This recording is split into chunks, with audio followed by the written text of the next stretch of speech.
What's the date? 15th of August. 15th of August. So that's maybe a week and a half before the 29th, which is Michael Jackson's birthday.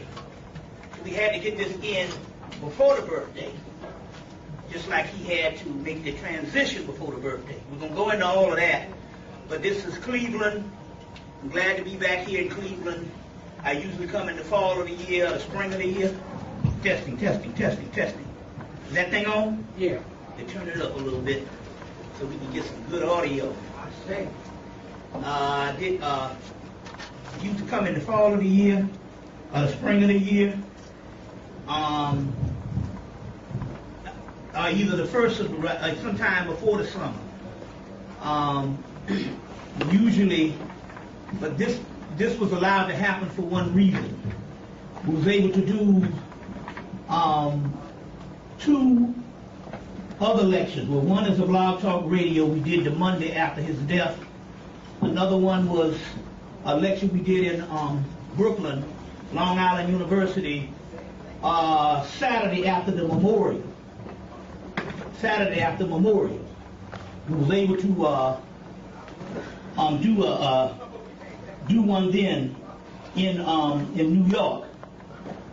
But the audio was a little bad on it, but it didn't matter. It was a great lecture, jam-packed. When it came and I saw all the people there, I said, I know what you're here for. They didn't want to hear nothing else but what was the spiritual side of the whole Michael thing. But I do know that for this to come up right before his birthday, that this was something that needed to happen.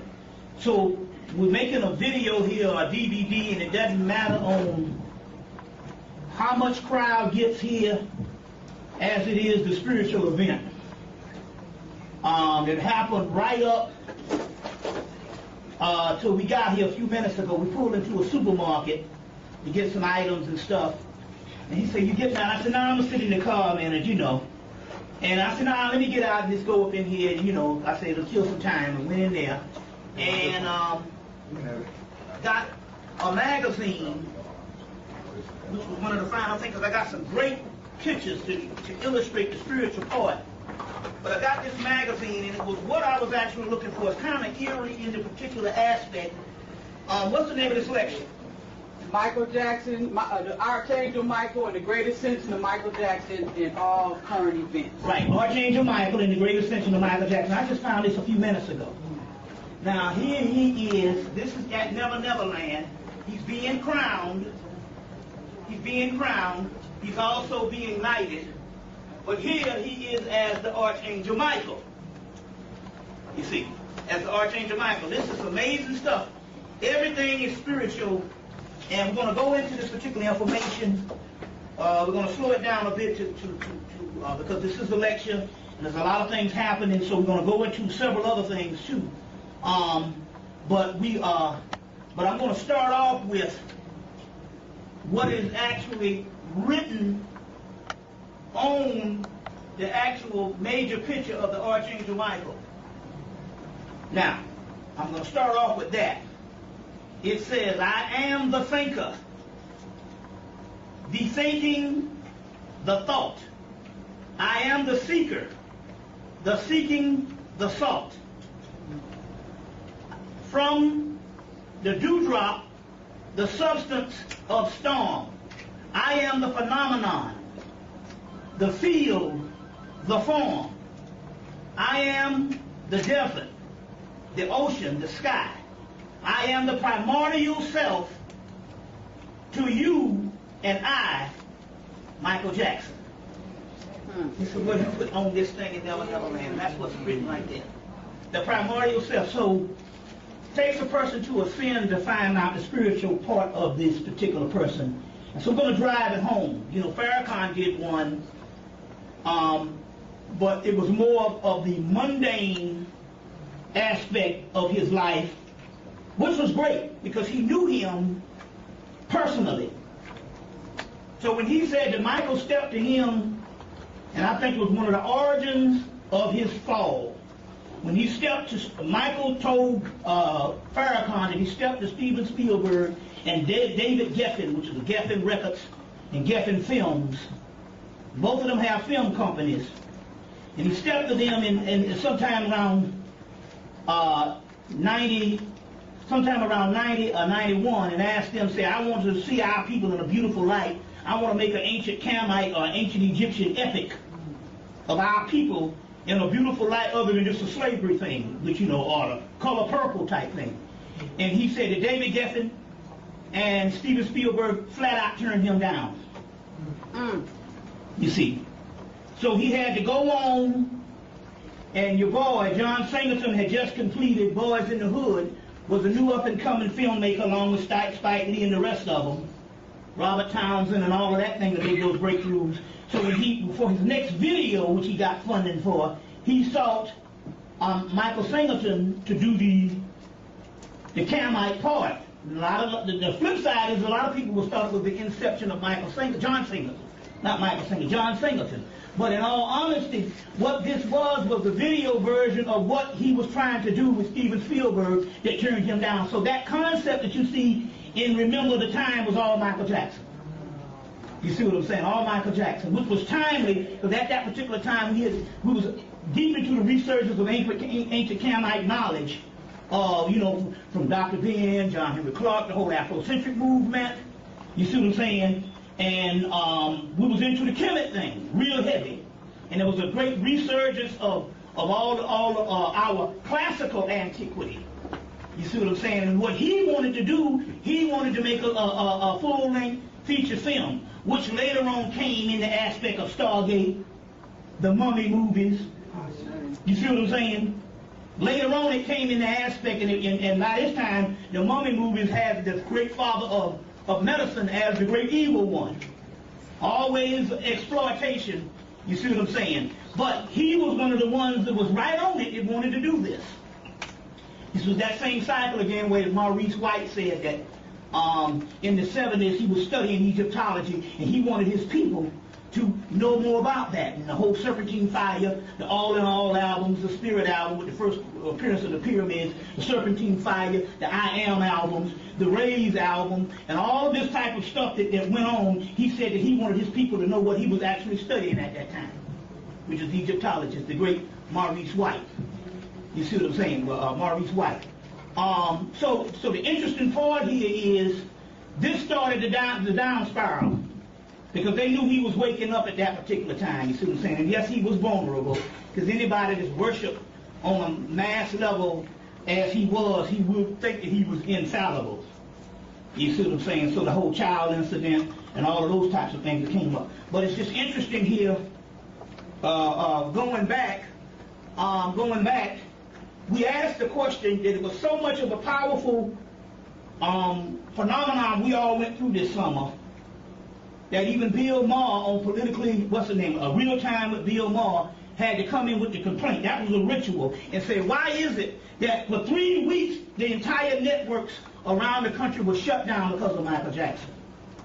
And that was to try to sweep under the rug the power to the point where we must ask ourselves this. The children are getting ready to go back to school. Some children have already gone back to school around the country. And you must ask yourself, wait a minute, since when did we enter into a summer in June, and we look up and the summer is already over? Most people didn't take vacations. Most people are scratching their head and say, where did it all go? You know where it went.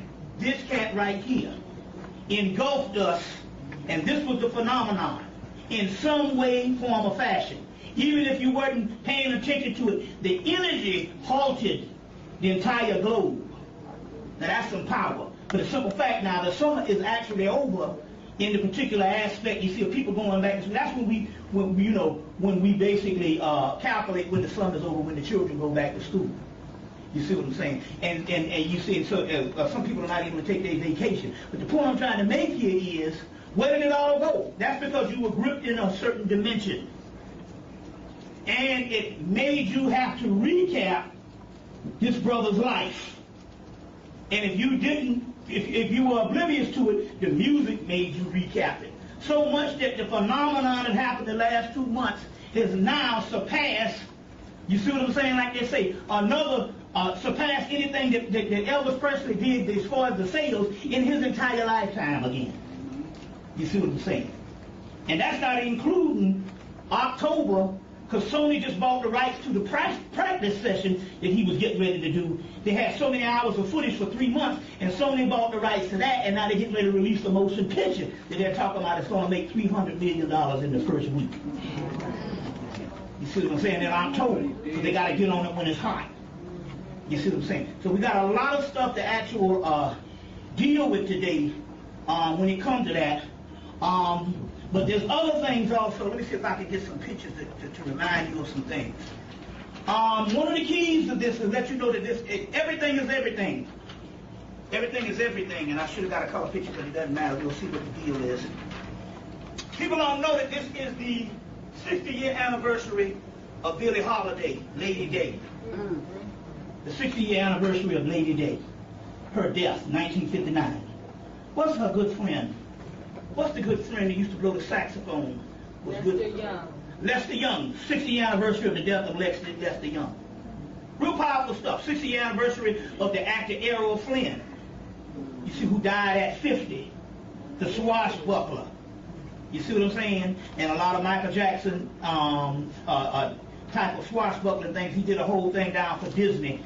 Down at Disney. What was the name of that thing he did for Disney? He did a whole thing in Disney, and so that whole Peter Pan energy. Everything you have to calculate everything. You see what I'm saying? And that's why they got black people in a box. You see what I'm saying? We don't even function after 3 years. I asked you what happened in 2000. Most of you couldn't tell you one event that happened in 2000. You see what I'm saying?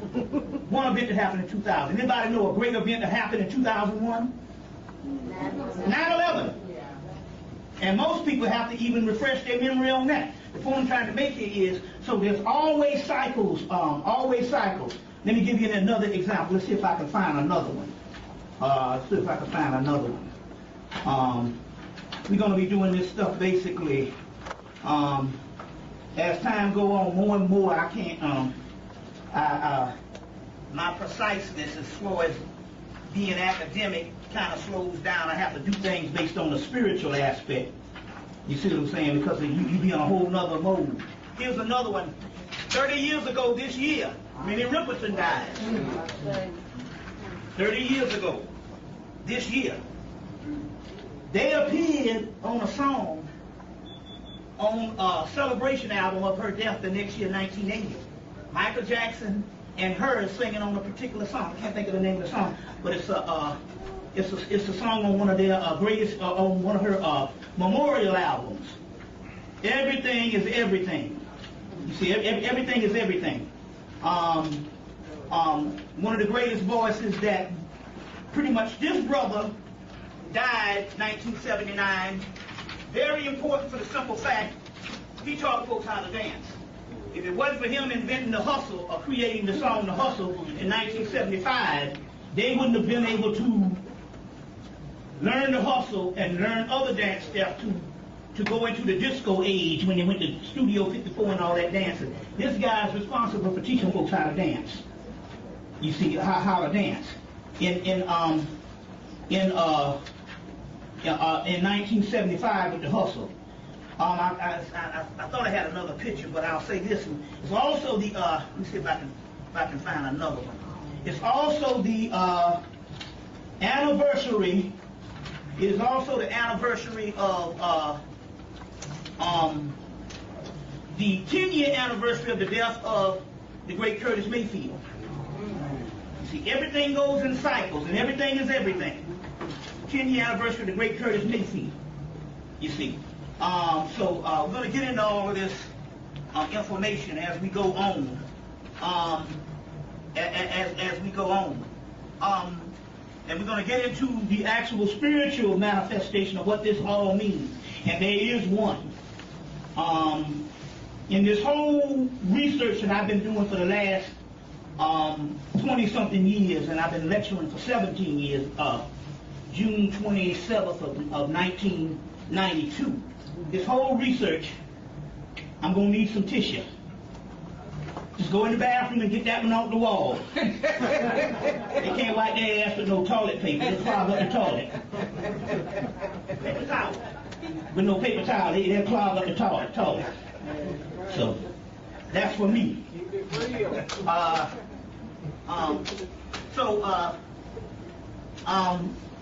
But all this stuff, it's like keys. It's like we've been having certain junctures we go through on this particular journey. On this journey, we find out a couple of things that in the Egyptian Book of the Dead, somebody had asked this question. Back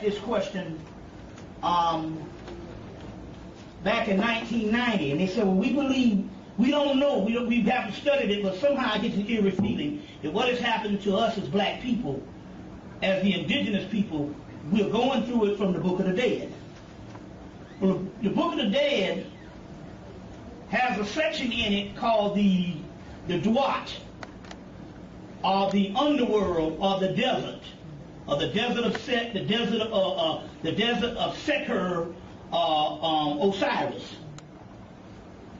And so, in so many words, the entire book of Coming Forth by Day, which is one of the oldest books and the oldest religious texts, and we go through this drama where you have these gods start off, and then they have to go through these hours of the night and this desert and this whole drama in the underworld drama of the Book of the Dead. We went through that in the Middle Passage, and from the Middle Passage to the founding of the state of these ancient indigenous people in the West, which is the 1500s, we went through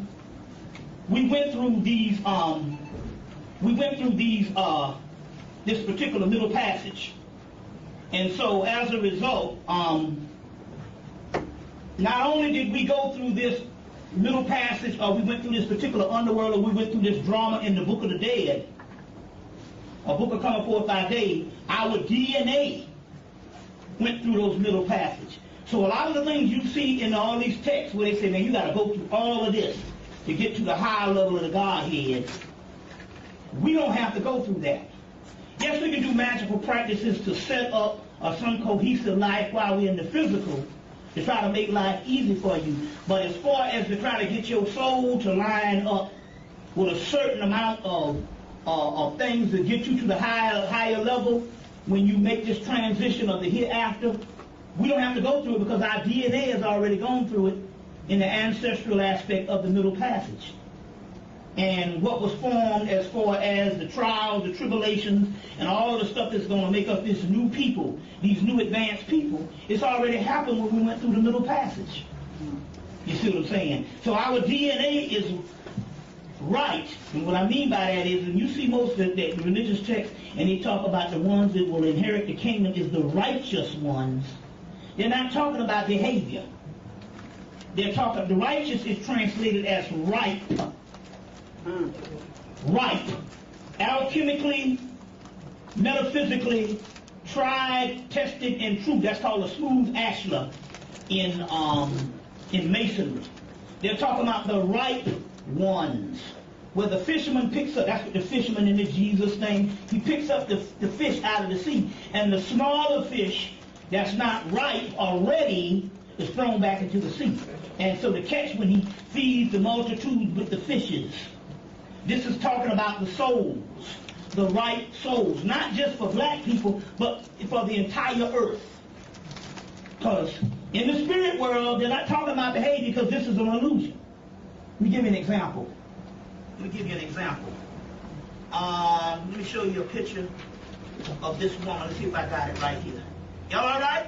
Yeah. Well, it's going to be a good one.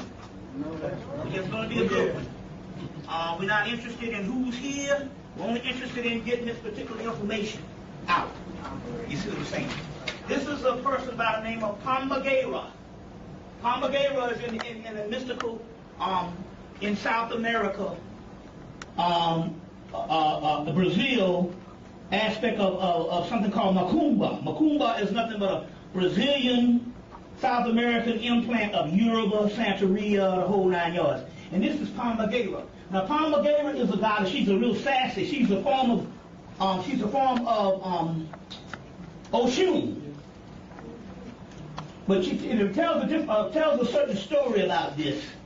And the first glimpse of the story, you're going to think I'm promoting one thing, but the other glimpse of the story is trying to teach you something about where you're supposed to be heading. Palmagera here comes down. Let me see if I can find this other picture of the Palmagera here comes to us in this guise as a goddess, but also as a prostitute. The whole Mary Magdalene story. You see what I'm saying? If these stories get retold, and you see what I'm saying? Whole Mary Magdalene story. In Egypt, she would be Nephthys or Neptet. In Kemet, Palmagera, which is the dark Isis. See, these are formulas of the same goddesses. They come in different forms. You can't separate them. So as you know, this is the one Oshun. I hold it in the mirror. And I got a few of these for sale if anybody wants some of these. This is one of the goddess Oshun. Her energy is real powerful at this particular time. I don't know. I might have about 20 of them or what have you. But whatever I got in store, you be least interested in that. But nevertheless, this Palmagera here comes as a prostitute. Now the story goes, now it's a goddess, but now she's incarnated as a prostitute. So the story goes, or if the story is ever true. It's mythology meant to convey something. It's the same Mary Magdalene type thing. You know what I'm saying? So it's the same Mary Magdalene type thing. So now, Palmagera is attacked by a group of men or whatever, and they beat her half to death. So she's laying out in the street dying. And everybody's going past judging her because she's a prostitute, so nobody would help her. So some gay guy comes up and helps her. When this gay guy comes and helps her, before she ascends, she tells him, oh, by the way, I'm a goddess. You know, by the way, I'm a goddess. And so before she ascends, what she does is, she says, I'm going to help gay people if they call on me. And this is a deep contrast from the Bible. It's trying to say if you're gay, you can't get into heaven. I'm going to show you what this is about. It's not about a promotion. It's not even really about a promotion to say a promotion of a goddess saying that gay people are sacred. I'm going to help gay people. But she said, because you saved me, I'm going to help gay people if they call on me. Now, this is one of the keys on this. What is the moral to this story? The moral is really not about being gay or any other thing, because everything down here, you got so many type of situations that we in that you can, when it comes to situations we in and all different types of things, you see what I'm saying, rapists or whoever type things, if you want to say, and different other things, if you start trying to judge based on what we all, hell, ain't nothing on the human aspect would be anything virtuous of even mentioning it as far as righteous, for the simple fact humanity itself is a fallen state. So what is the key, and what is the story, and what is the moral to this whole thing? The moral to this whole thing is in the spirit realm. In the spirit realm, remind him that there's a camera right there. Y'all look and you see what I'm saying? We don't want no distractions, so tell her to be down while the camera comes. You see what I'm saying? I'm not going to fuck up video out on the street. So remind me that there's a camera there. We got two of them here, Bobby. We got to do that. He said, I don't want no distractions. Niggas will comment on that shit in TV land. Big head niggas in front of the camera. Now, I just want to say, to remind them, it's crucial that you remind them when they come in that door that they got to bend down. You see what I'm saying? But it takes a distraction even off of what I'm saying if a nigga looking and seeing some head in the damn camera. Now, the mystery to this thing is, the moral to this story is you judge a person, or it's all based on your heart, not based on your actions.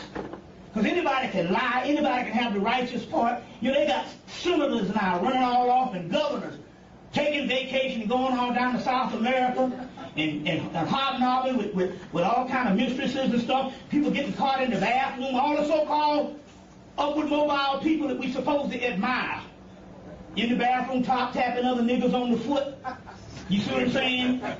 So, but it's not talking about, it's not even talking about gay. What she's saying in the moral to the story here is, you judge people based on their heart, not based on who they are, what they wear, and how spiritual and sacred they say they are. You see what I'm saying? So this is the reason why this particular part, this particular story is very important. It's very important. So you want to check out anything on Macumba, on Macumba, which is the Brazilian form of Yoruba or Santeria. Y'all all right? Check. Okay. Yoruba Santeria. Now, what I want to do right quick, because this all comes together. I'm going to do this right now while we got some people here. This all comes together. We have a phenomenon that's happening, and it's happening around the country. And it was interesting, but it would happen to the person in the career that didn't go after the money. My whole mission never, least anything was based on money. So in all honesty, I suffered all the 1990s and most of the 2000s financially, you see what I'm saying, by not entering that into this aspect of the sacred knowledge, because you're supposed to get this particular knowledge and it wasn't supposed to cost you thousands of dollars, or you wasn't supposed to be of a certain part of society to get this particular information. You understand? Information. But there was a prosperity that came with this particular information. But with this information, remember, somebody got the goddamn camera. We got you covered. Why don't you move that camera over right behind Leslie, and you won't have no more problems with the what you call it. You see what I'm saying? Well, she got you covered. We got both cameras going up. Yeah. If you move it behind her, you would have no more problem. You see what I'm saying? Because otherwise it's going to be head. Let's get this thing right now. Move it right there. And that way it won't be in the hallway, because the people don't know they come into place. Now let's you know. Pick up Michael Jackson. Okay, yeah. Yeah, that's it with my phone. You know, I can say this because we don't have to go by orthodoxy. So the point I'm trying to make here is, that's the press box. The press supposed to sit together anyway. You don't supposed to be freelancing off from the regular press and shit. No, you don't know what somebody might end up on your shit, some porno or something. You never know, freelancing and shit. On top of y'all. Now, okay. Now, this is the deal. So I never really dealt with the finances and stuff, although there's a prosperity element. Now, all of this is tied into the whole Michael Jackson thing. It's tied into the whole Michael Jackson thing. And so let me deal with a couple of things right quick. My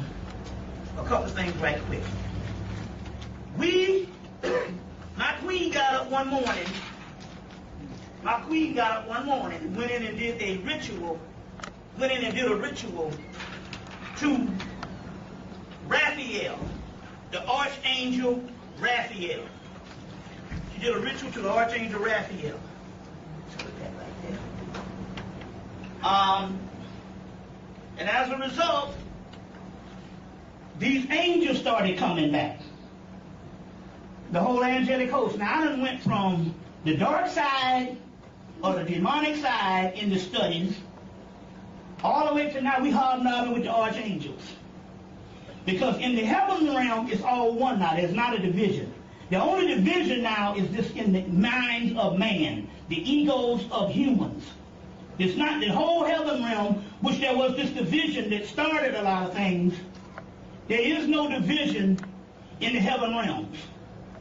That's all come together in the mid-2000s. We would say that in 2007, when I had to go to this forum up in Michigan, and there was a truce between the Yoruba and all of the West African traditions. There was a truce between the Voodoo and the Yoruba, the Palo, and all. It represented a union in the entire universe. in the entire universe. You getting good deep down the field? Okay, I don't want to mess up your cinematic, artistic thing. I don't want to compromise that either. Okay? Okay. So, all right.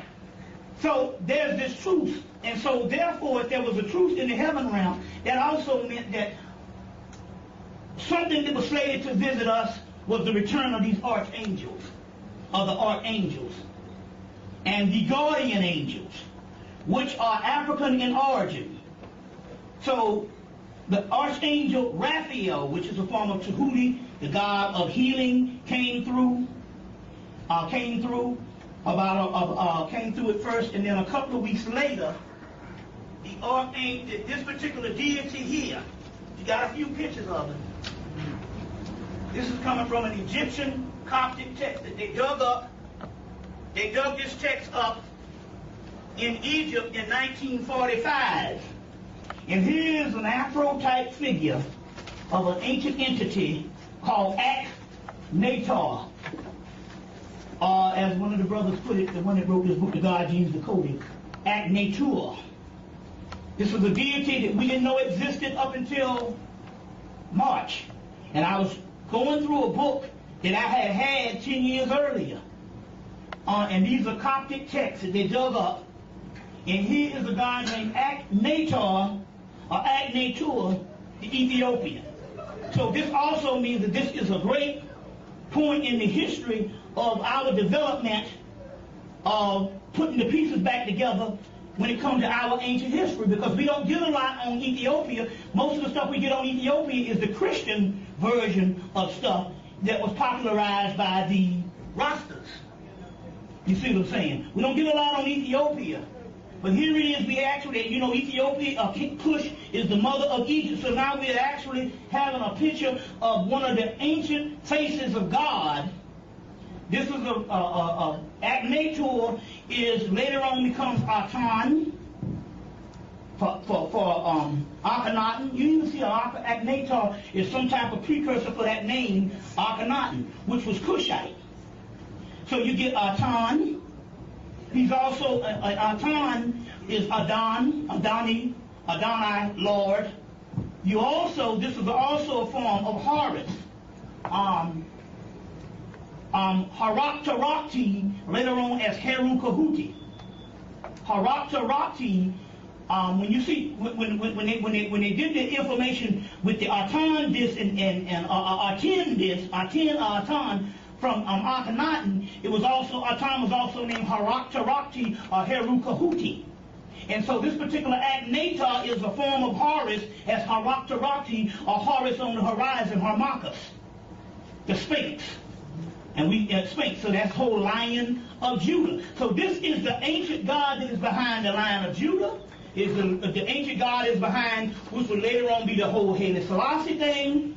As far as the tradition that was in place when he came to reign, not necessarily him, but we're talking about from the Christian aspect from the Christian aspect all the way back to the ancient things before Kemet. We have this particular deity Akhenaten that comes, and he is the origin, but we also have in the text Archangel Michael, Archangel Raphael, Archangel Gabriel, Archangel Uriel. So in actuality, he is the head of these archangels that will later on find themselves in the Bible.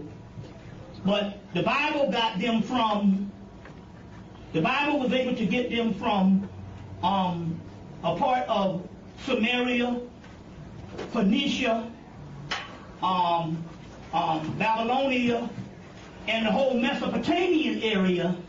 And at this particular time, when the Bible get them, they're called Akkadian spirits. It's very key that you look at that word, Akkadian spirits. Because if you anybody ever seen the movie A Scorpion King with the Rock? Yeah. And in there, the Akkadians show up, and it's headed by Michael Clark Duncan, the guy from the Green Mile, and there were all these black people. Anytime you hear the word Akkadian, that's another word that they use for black indigenous spirits. All right? Now this all has to do with Michael Jackson. It's eerie because I did one I first did one in April 4th, on Martin Luther King's death day, on Aknata, the Ethiopian. Then I did one on Mother's Day called African Origins of Archangels. I think I brought it here with me. African Origins of Archangels on Mother's Day. And on Mother's Day.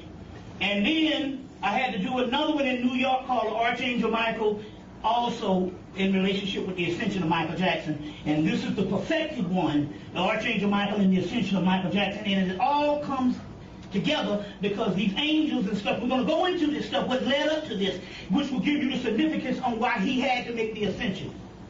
But one of the keys is this. One of the keys is this. So this is Aknata. We got a few pictures of that. This is a papyrus. When you're looking at the ancient face of the deity, this is the papyrus of Aknata. Now this might have happened in Coptic Egypt later on, but this is how they remember this spirit. This is the ancient face of the Ethiopian god, and as you can see, nobody produced hair like that but us. You see what I'm saying? The Kushite deity. So we've been looking for something on the Kushite level, and here we have it. It's in a fragment, but we actually have this particular part. I produced a few of them. Y'all all right? Mm-hmm. All right. Now, what I need to do before I go into this, I'm going to explain this, and then we're going to go into a libation. So I'm getting ready to get my infomercial in, and then we're going to go into the libation. The information. Everybody got to have an infomercial or end up in the poorhouse. You see what I'm saying? Now, these which led us to this, these are Akkadian spirits. There's a birthday here, and everybody has a birthday. And on your birthday, whatever your birthday is, there's a guardian angel that's set over your birthday. And that's very key. That's very key, because now we're in the testimonials, and I'm ready to give you the testimonials. So there's a guardian angel that's set over your birthday. So sometime in March, we got up on a Saturday morning, they told me and my queen to go out to the folks or certain place. They're holding a certain amount of things for you. They're holding a present for you, and get this particular gift. And so we got this gift. And this is where you benefit. This is where you benefit. This is a check. This comes from something called the African stimulus package. The angelic stimulus package, The angelic stimulus package. So we got a check given by the angels. Michael, Uriel, Gabriel, Raphael, and a whole host of these particular deities. They say they call gods in one culture, they call angels in another culture. That's on the movie Hancock. Say, what are you? They say on some cultures they call us gods, some cultures they call us angels. One and the same. So the netters, multiple netters that they couldn't carry in when they front the monotheistic stuff, they had to take those multiple netters. So you gotta have the netters for shit to work. So what you do, you turn them into your archangels. So for Judeo-Christian and Islam, they become the archangels. But these archangels existed before Judaism, Christianity, Islam. They come from Phoenicia, Mesopotamia. You see what I'm saying? The Akkadian people, which was pre-dynastic Egyptians. Which was pre-dynastic Egyptians is who? Aknator. Okay? Now, we're going somewhere with this. So, these entities are your ancestors. Are your ancestors. So, we got the check one day. We got the ancestors' names over your birthday, the guardian angels, the next couple of days. Now, what this is a check. This is a check. It will give you $2,500 for the rest of your life. So hope your life goes beyond 2 weeks.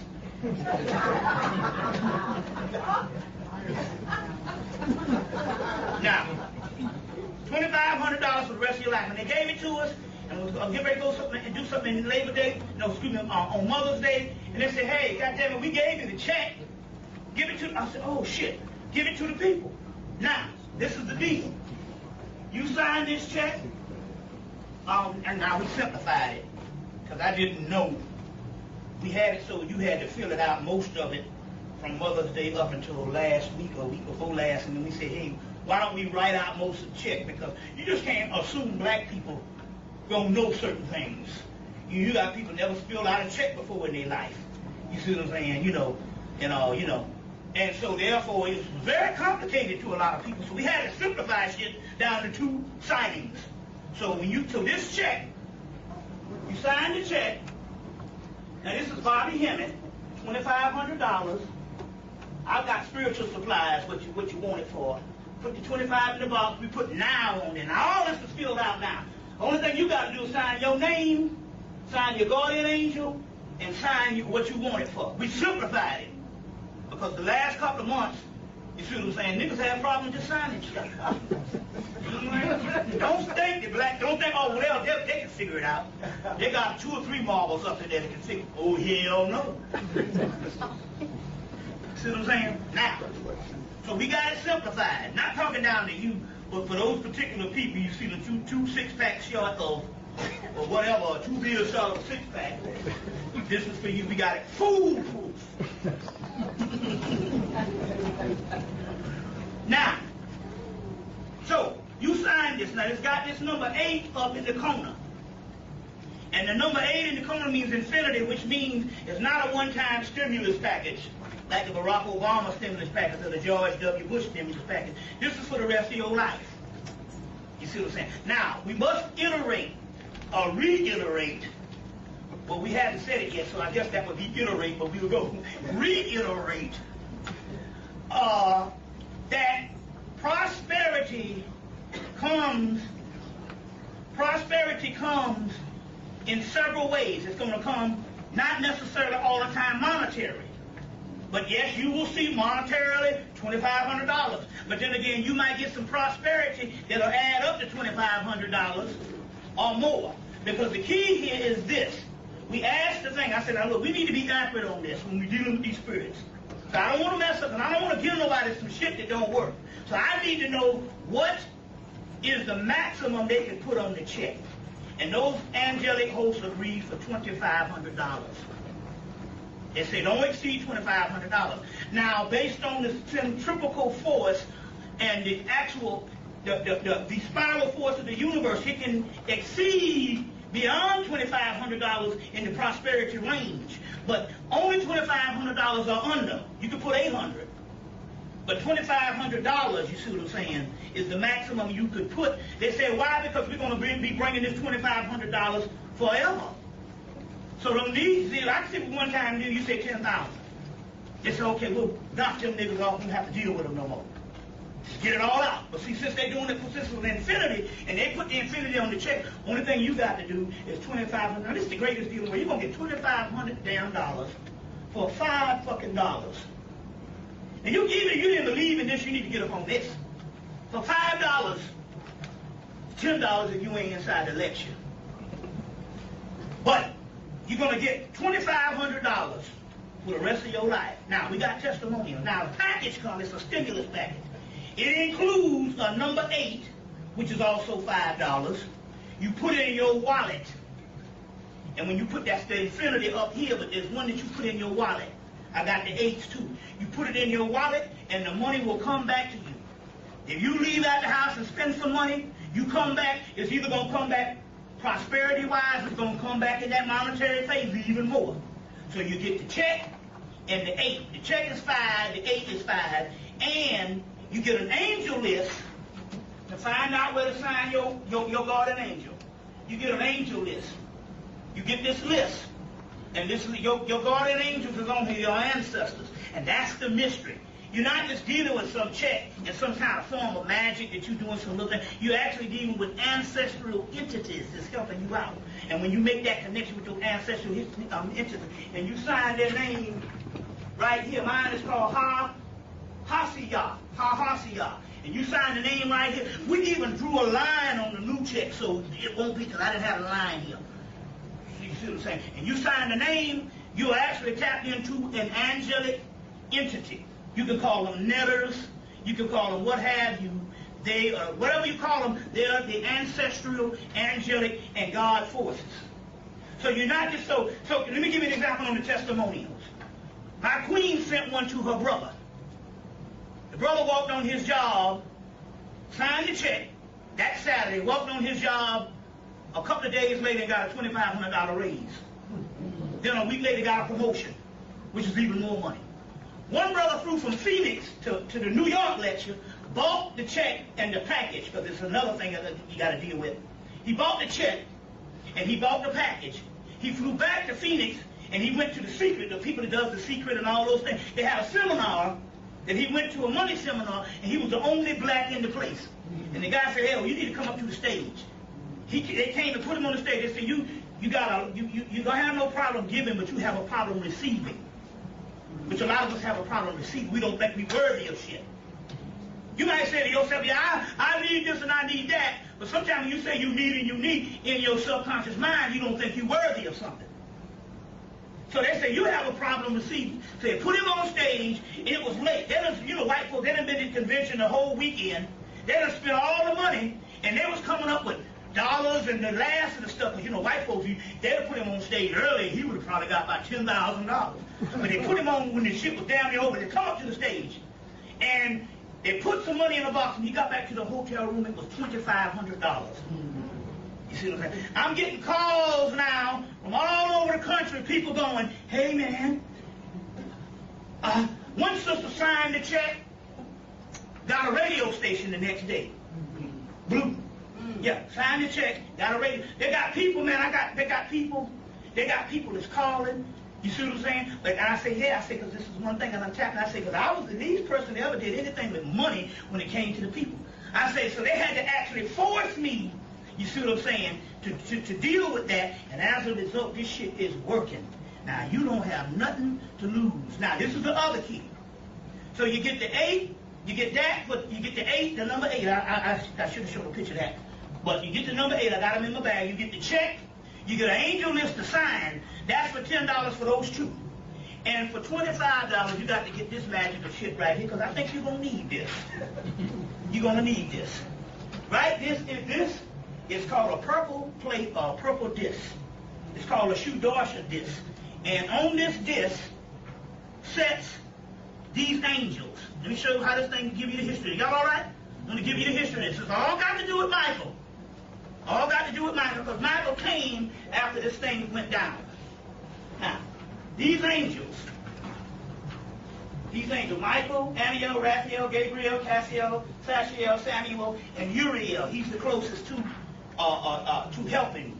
And all these come through the whole Uriel thing, but all of this is all one now. And to let you know that the only thing this stuff is, believe it or not, is inside of your chakra system. Let me show you what I'm talking about. So you are actually, let me get this right, you are actually drawing stuff out of you. That's it. Yes. Shamiel, Tashiel, Raphael, Haniel, Michael, what have you, they deal with the whole chakra system. They deal with the whole chakra system. So these particular entities here lie inside of this disc, which the disc is another dimension. This is called tachyon energy. Now, let me explain this. Let me explain this thing to you, what this is about. Nicole, shit, I'm not learning stuff. Nikola Tesla, which was the great inventor of the 20th century, he was in competition with Thomas Edison. He invented the TV, he invented the radio. They took his design and said the guy in England invented the radio, but later on they found his patents. And he invented all this stuff, Nikola Tesla. They just did a movie recently, that movie called The Prestige, and he was David Bowie played Nikola Tesla. Anyway, he invented these inventions. What the brother C. Freeman L. said that Nikola Tesla used to do is he would go into the meditation and he would go on these astral planes and they'll go into the Akashic records. And in the Akashic record they would have these designs, and he would pull these designs down and make them physical, and that's how he was able to come up with a lot of these inventions. Well, he went up on the 9th dimension and he pulled these angelic designs down, and later on will become called tachyon energy. You hear that in the movie Tachyon energy in the movie Land of the Lost with the last movie that went out and got created a tachyon meter. These are particles that are so fast that they go beyond time. These particular tachyon particles. Anyway, what it was is that dimension in which he tapped in, these particular archangels, those particular archangels, I just had a picture before I burned it up. The particular archangels set over that dimension. Yeah, they set over that dimension. These particular archangels, set over that dimension. So this particular disc has this angelic aspect to it. Now, what happens, and this is what happens when you get the disc. This disc gets rid of fatigue. You stop getting sleepy. It gets rid of stress. Well, that's the number one shit with black people. And it's then, because of the angelic host, it starts to heal. So what happens is, one brother with his followers, now, look, let me tell you how bad this thing is. My queen, or my goddess, received the disc and put the disc on. We sell them as necklaces. They're $25. Put the necklace on. Her father is like 81 or 82. And he got so bad in the spring of the year until he couldn't even button his damn shirt. Couldn't drive, had to sell the car. And she put the disc on her, and he immediately started getting better. Then we went down to South Carolina, and she visited him, and he put the disc on. She put the disc around his neck, and 2 days later, that nigga was shampooing the carpet, cutting the lawn, doing all of that. He said, "I'm not gonna argue about it. Whatever you did." She got a brother that needed back surgery because they was gonna cut into his spine. She sent him one of the little plates you can get, and she sent him the disc. And this nigga was out there this summer playing baseball with the children. Now y'all cut them phones off because it distracts the hell out of me. Click them off or whatever. You see what I'm saying? I ain't getting on yet, all, but you know, this information must come down. So anyway, this particular disc heals. The third or fourth week, you stop eating. You stop eating. So what happened here goes again, just like the check. It's more than just some type of device. It actually has angelic forces with it. One sister got it and said, "Damn, every day she comes down depressed." You see what I'm saying? Come down depressed. And she said it took the depression away. I said, "Yeah, because you have angelic entities." You see what I'm saying? So what you got now, you got the disc for 25, the check for 5, that's 30, and for the lecture and the 8 for 5, so with $35 you get the whole 9 yards. So that's the infomercial on these particular pieces. But you'd be crazy to walk away from $2,500 for $5. And I'm gonna tell you, get this particular purple disc because you don't know when this shit. You see what I'm saying? When you might need this. You see, hell, every spring I get a toothache. I got a big cavity, but it don't fuck with me. But every spring when the weather is changing, I get a little toothache. This year I took the shit and I had the bracelet. Because it's a necklace. I put the shit in my mouth while I was watching TV, and it took the shit away immediately, like 5 minutes or it was like 10 seconds. So I'm sitting there. I'm sitting there, and I dozed off with it in my mouth for about 2 hours. And when I woke up, I pulled the shit out of and it wasn't nothing but this brown shit all over. It was like the toxins.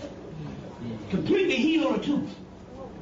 You see what I'm saying? So you can even take it and put it on what areas that hurt, takes that away. Because here goes again. You are dealing with an entity. You're dealing with these angelical. One brother got it up in Baltimore, and this brother could see it. He said, "Man, I see those angels all around the disc." You see what I'm saying? All around the disc. So we got the purple disc. We got the angelic check, which comes with a list. Comes with a list. Now, don't front, because I'm telling you, people have been calling and saying, "Hey, this shit is working." So you got to get on it, because this is what it is. You say, "Well, how is this thing gonna work? They got all these people serving." No, they only coming to the conscious people, and the dead people that the conscious people know. you can buy this check for your dead-ass family and they get hooked up. Because it don't discriminate. It's just that why you say the conscious people, because down here in the spirit realm, they don't see nothing but darkness. And the only particles of light they see is ones that's gravitating towards consciousness. That means you are awake or you are awakening. And that's the light that is shown. So the ones that they are actually servicing is the conscious, and you are responsible for all your dead people. Everybody, so your people don't have to. See, this is one thing too. Get out of going back home trying to teach your dead relatives. And they do something, they beat you over the head good. They beat your ass over the head good. And it's lucky they do that. That's good. Because you're not supposed to teach them shit. You're supposed to get into this knowledge to raise your soul up. But a lot of us get this particular information and we want to use it as a tool to go and beat our family over the head and say, look what I know. And your family reject that shit straight out. You see what I'm saying? So that's why your family ain't getting down with this.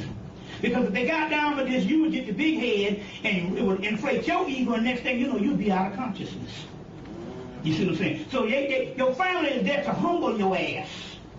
So you suppose, if you got family members that need stuff, you're supposed to do stuff outside.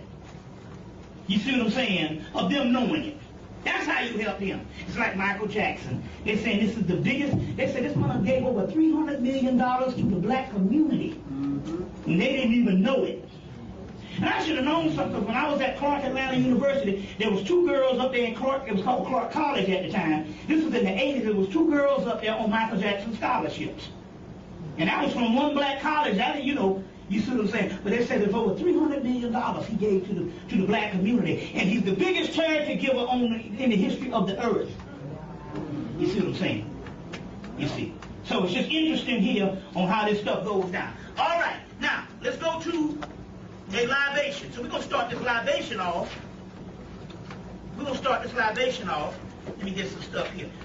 This is some Myers rum from the Caribbean. You know, it comes from... They got the new...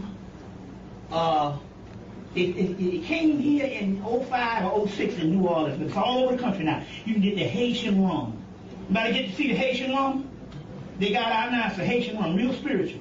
It's on my other tape, but I can't remember the name of it. It's a Haitian rum. I saw it, they got it on all the liquor stores, and I had it. And they got different variations. The oldest is the highest, something like $40, but the newer ones are like 20-something or whatever. But the Haitian rum, that's a good one to get for spiritual purposes. And if you can get some, you need to get some stuff that I know the spirits love it. They drink it up in a couple of hours. It's some stuff called Devil Springs vodka. It's like 160 proof. You get this for the spirits. Now, I don't suggest you be drinking this now unless you're a master alcoholic. Some of you master alcoholics, you tackle this. But not unless you're a master alcoholic, you don't even fuck around with this Devil Springs. It's called Devil Springs vodka, 160 proof. So you might want to get some of that. Y'all all right? Yeah. So we're going to pour libations. We're going to start off with these angelic things. There's too many of these on here for me to read on here, so I'm not even going to mess with the guardian angels. But we're going to do the, Oh, you going to pour something? No, I'm going to spit the rum. Now, somebody can pour water. Is that a garbage can? Nah, I ain't fucking with that garbage. No, we just got the water there. How am I going to pour no garbage can water? You know what I'm saying? You know, they get resentful just like you. They black people like you. Pour some damn water in a garbage can. You know what I'm saying? You know, no, we just set them a jug aside now. I see.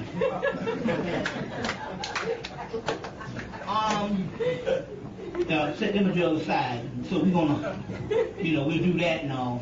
So we got a little altar here for Michael Jackson. Right here is the God-bearing Sonder that I talked about the last time. I went into T.J. Maxx and got this last Saturday. So this is Baron Sonder with his wife Brigitte.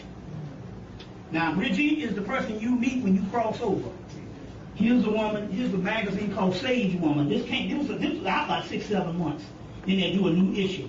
You want to go and type in Sage Woman. Let me get my glasses and see what you can go to the internet, type in Sage Woman, It's issue number 75. Came out during Christmas of last year. It came to Christmas to June. And this is a sage woman. You want to look up Maman Brigitte. So you want to go to Sage Woman, issue number 75, and the article is Maman Brigitte, and let's see if I can find it, the person who wrote the article. Maman Brigitte, Priestess of the Tomb, by Diana L. Paxton, Paxson, Paxson. So you want to, by Diana L. Paxton, that's the person who wrote the article. This is the Maman Brigitte. And right here, I want you to go, when you get a chance, I'm going to put this up to the camera. I want you to go in so that you can, you're going to do a still frame or something? Yeah, so this is Baron Simon. He's hugging another skeleton figure. That's his wife, Brigitte. Now, Brigitte is very important because she is the person that you find. Michael Jackson. Oh, zoom in on that shit right there. This is a shrine of a shrine in India now. Look at that. Look at this. One in the damn same. Yeah, Michael Jackson, one in the same. And he said, this is it. Hanuman is the greatest warrior whoever have him on his side. Well, Archangel Michael is the greatest warrior. See what I'm saying? But don't that look like Michael Jackson? This is a shrine over in India. Moving right along. Y'all all right? Now, this is where we go into the spiritual part of what's going down here. The spiritual part of what's going on here. Now, Hanuman is this particular deity. In Egypt, he's a form of Tahuti, known as the 8th of Thoth. And the 8th of Thoth shows up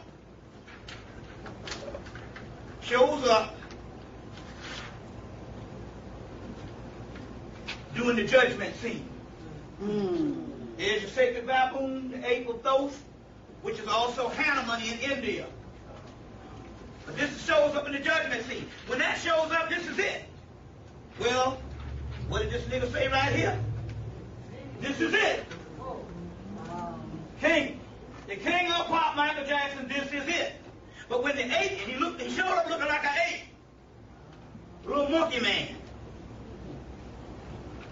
Now, when the 8th shows up, that's during the judgment scene. That's the weighing of the heart and the feather with Mayat. You see, our text say when Tahuti said, will we ever get out of this mess? He's crying. Hermes, in this particular case, is Imhotep, is crying to Tahuti. He said, will we ever get out of this mess? They said, yes. Mayat will be established in the West. There'll be a land that doesn't exist at this time, but it's a land where all races and all people by all forms of transportation will come in the future. And there will be a group of Egyptians there, and Mayat will be reestablished in the West. Mayat. But when you see the 8 shows up, it's the weighing of the soul. And this deity here is Hemmitt, who devours the souls. You see what I'm saying? Who ain't right. You see, weighing of the soul. It says the weighing of the soul. You see. Now, what is interesting here is this. What is interesting here is this, and this is where we go into the science. This is where we go into the science. Around this time, 30 years ago, around August and July, hold on, let me get my presentation. This came out, first of all, let me get this first. Let me do this first. This is Michael Jackson with the top hat on. We'll show you Baron Samedi. We'll show you Baron Samedi with the top hat. We talked about Baron Samedi. Baron Samedi. Now, opposing, based on some mythology, they say a skeleton figure, which is Saturn, is supposed to return to the earth for the great chastisement. I started talking about Baron Somley last fall. Baron Somley came in on 8. He came in June. He came in July of 08. He said a great skeleton figure will come in, and as soon as it comes in, it'll start chastising, trimming the fat. As soon as he comes in, the stock market crashed and all that shit went down. The meltdown happened in October. This is this Saturn energy. This Saturn energy. So he comes in as the great skeleton.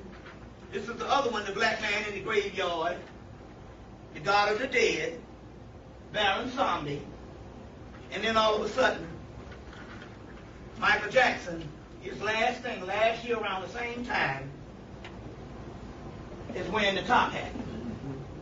When he wears the top hat, that means death. That's it. The worshipful master in masonry wears the top hat. You see, wears the top hat. But that's Baron Somley. Ironic, we talked about Baron Somley last October, last time I was here, and Michael Jackson, his last photos he did was the last ones for Ebony. He wears the top hat for Ebony. You see what I'm saying? You know, now, so that's that. But 10 years, but 30 years ago this year, two things happened. The precursor to Thriller, people don't know, it wasn't Thriller that made Michael Jackson the superstar. It was Off the Wall that broke Elvis's records. And then on the heels of that, when Thriller came in, it catapulted everything in 1992. You see. But 30 years ago,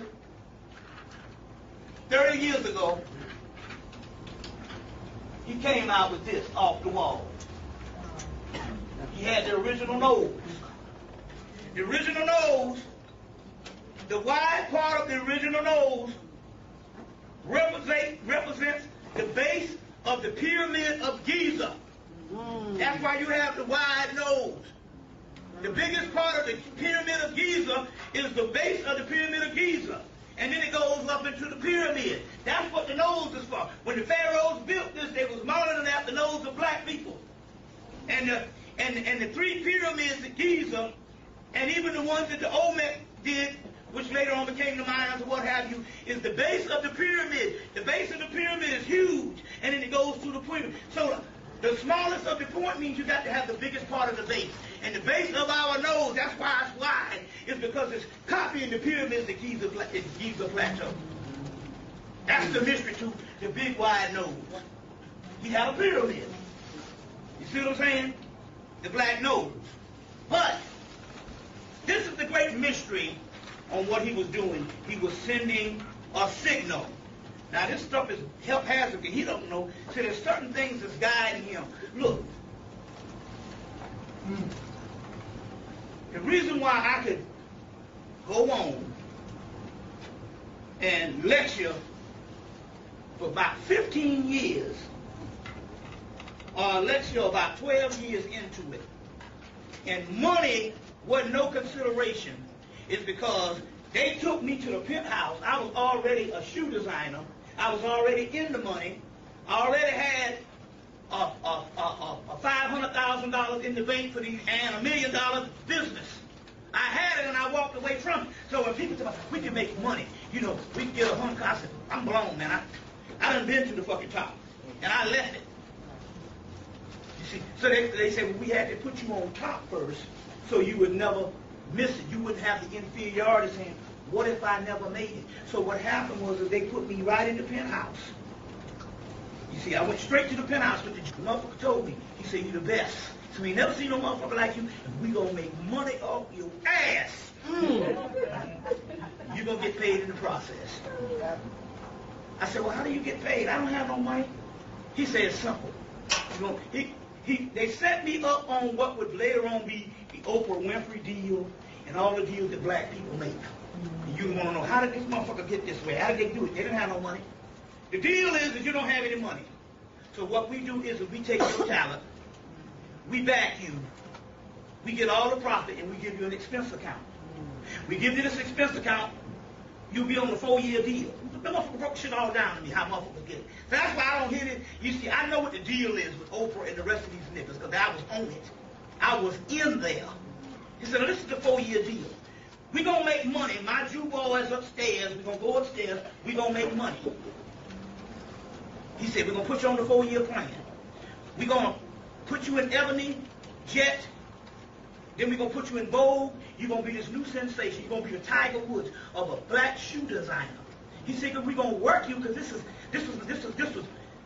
20 years ago, September, at the Peachtree Perimeter Hotel. I was in the motherfucker. I had already gone to New York and designed his 1988 line for him. I did the 1988-89 line for him and his wife. I was in there. Then it was like, now, he said, okay, now you designed this shit, we done paid you a little bit of thousands.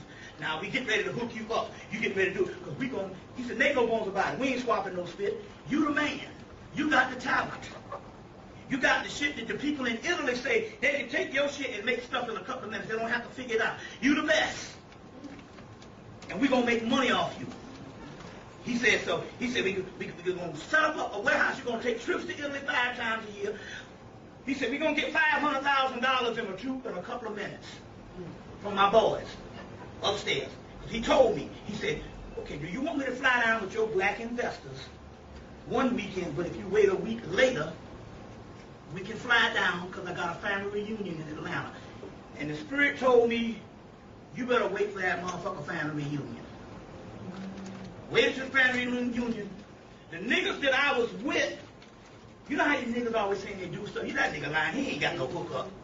But what happened was, I went to these shooters, I went to these people that was in the regular retail world. I said, y'all come together with some money. I got Roger Bowman. The guy said, I used to do shoe shows with him. I used to buy from him up in New York. They was like, this nigga ain't got no Roger Bowman. He lying. You know how niggas come off the street always say they got something. Right. I don't blame them. So they didn't believe the shit. But when I put them on a 3-way with Roger Bowman and he told them he was coming down to Atlanta to meet with them, they got scared. Of what? Because they didn't want to go to the big leagues. I said, I told you I wasn't bullshit. I designed his 88 line. I showed them the shoes right there. They still didn't believe. So when Bob Roger Bowman got on the phone and said, I'm coming down, you boys, we get ready to get busy with this black thing. They got scared. And so when he told me, do you want me to show up the week after or the week before? I can come down and meet you with your boys the week before. I was 30, I was 26, I turned 27 that November and died. I'm going to tell you what happened. He said, do you want me to come down the week after with my family reunion? Spirit said, you better let them come down with the family reunion. Because the day that he showed up, I didn't hear from none of the niggas. I called one brother up and said, yo, man, you need to come pick me up. We got to drive out here. You got to get your own damn ride. I'm like, wait a minute, motherfucker. I got $1 million deal and you telling me about a bullshit ride? I knew something was funny then. So I made it out to the Peachtree Perimeter Hotel. Nobody showed up. The guy down there, every time I saw this, he had a drink in his hand. They rich. We sat down. He said, we're going to go on with the meeting without these motherfuckers. He said, this is what we're going to do. We're going to give you a warehouse in Florida. We're going to open up a store in Lincoln Square Mall. We're going to put your name, Robert Hemmitt Shoes, on the building. We're going to advertise you as the first black designer. On that, you're going to be, because at that time it was Willie Smith, Willie Ware, and a guy named Patrick, what's that? Patrick Kelly. Yeah. You see, and they had another guy in the menswear industry called, I think it was the name in a few minutes. I can't think of his name right now. It'll come to me in a minute. But anyway, it was only about a few of them. He said, no, but ain't nobody in the shoes. You're going to be the first one. That's how we going to do it. We in, but he said, we get ready to make money. So he said, look, he explained it to me. He said, okay, you're going to make an expense account. I said, well, how much do I don't have no damn money? Don't worry about it. He said, we're going to give you an expense account. We're going to give you the cars. We're going to give you an apartment or a nice house. We're going to give you clothes. We're going to give you an expense account so you live like you rich and got money. And you'll have that expense account. Meanwhile, my boys are going to reap all the benefits and they're going to get their money and profit off you, and you're going to live with an expense account for 4 years. His expense account is about like maybe about like $50,000 or $100,000 a year. About $100,000 a year expense account. But they making millions. He said, after they get their money, after 4 years, you get the company. It's a great deal when you ain't got no money. But the only problem is, after 4 years in fashion, your shit might not be nothing. Your name might not, but it could be like a raffle on. It might be a raffle on. It might be, it could be some things. You see, it's a deal that you can't, even if you take 4 years at $100,000, it's a great deal because you ain't had no money in the first place. So he said, I'm going to go upstairs and get $500,000 a day. We're going to go back to New York, and on Tuesday, we're going to get busy. And when he was going up there, he turned around and said, hey, do you think you need another chance for you to go back and get some black investors? And I said, I think so.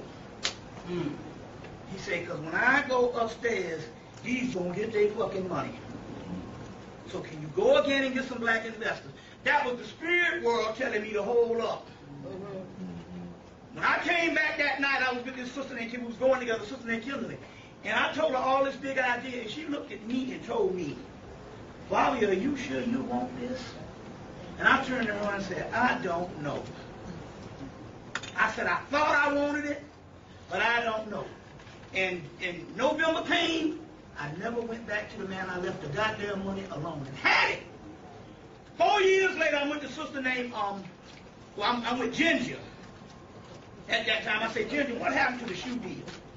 Tell them spirits. The spirit said we had to come in and we had to work around the clock to get you out of that so you can do this what you're doing now. And I did it, and I never wanted no money to this day. You see what I'm saying? I want the goddamn money now. Right. Cut off my damn water of my lights.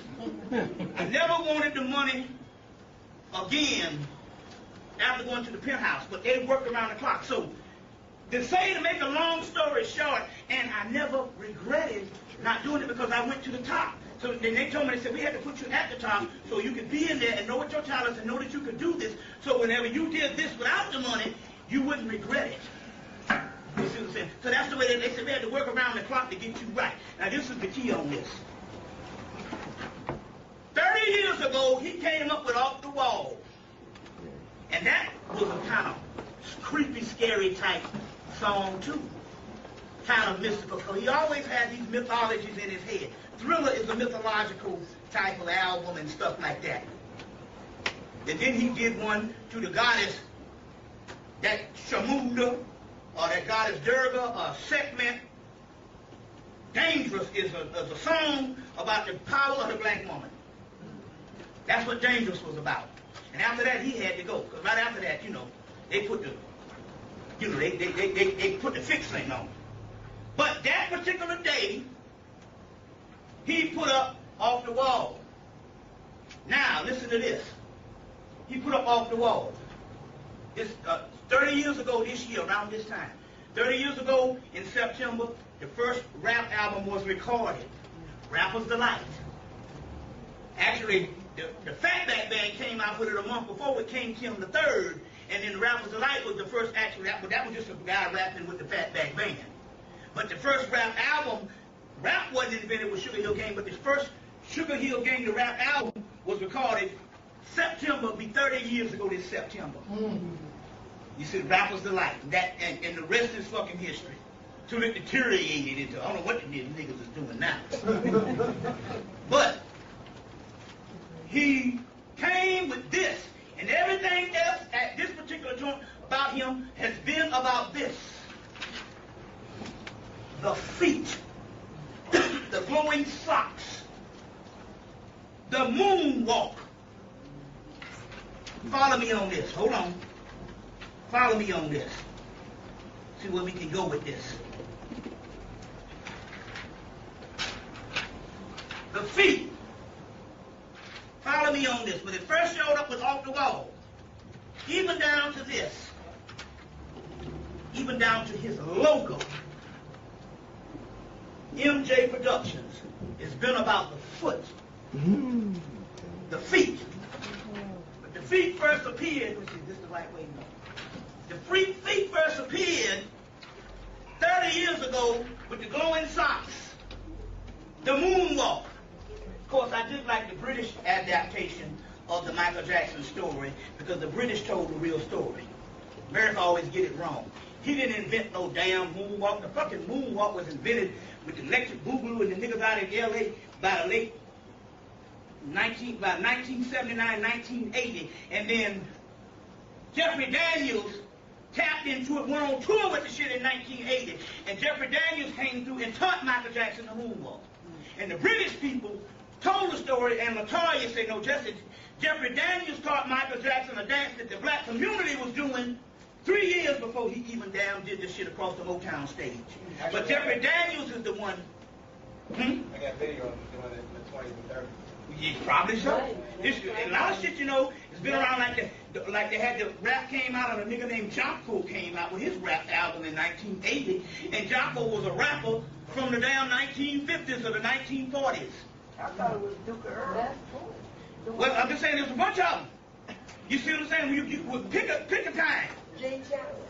Yeah, pick a time. You see what I'm saying? So, but the point about it here is, all this stuff was inventions that, you know, they had a nigga named Pope Chop that was the greatest. He was such a bad tap dancer that the real ones never get founded. He was so awesome till everybody was calling themselves Pope Chop. They had to go through 4 or 5 Pope Chops on the TV show. Remember Real People used to come on? And they finally found Pope Chop. And when they found this nigga did all the tapping and his speaking, and none of this shit was on the ground.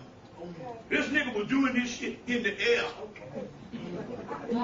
He was such a bad nigga until he done transformed his craft. So this nigga was doing this shit in the damn air. Now we got a brother down in Atlanta who wrote Juju. Juju was probably in his early 60s now. Juju used to say, look, if I go up in that skating ring and I throw them black-eyed peas on the floor, my goddamn feet never touch that floor. I throw them damn black-eyed peas down on that floor and I get in them skates, he said, my shit be on air. When they caught up with Pope Chop ass, real people, that nigga never touched it. He did his whole skit on the fucking air. He did his whole skit on the fucking air. You see what I'm saying? And that nigga was doing that shit, what they call soft shoe. With no hard shit. That nigga was doing that shit like waving a goddamn dress. Soft shoe on their ass. And shit. So, in Antarctica, last fall, or it might have been the first of the year, that wasn't there a couple of months ago. There's a mountain in Antarctica. Now, according to H.P. Lovecraft, they say when the great old ones in his Cthulhu mythos come, in his Cthulhu mythos, he said when the stars are right and the great old ones will appear, they're going to be a mountain that rises up out of Antarctica. And they found a mountain up there, I think in the fall of the year, that wasn't there before. So all this shit, we are in this damn dimension. And one other thing, they haven't actually buried him yet.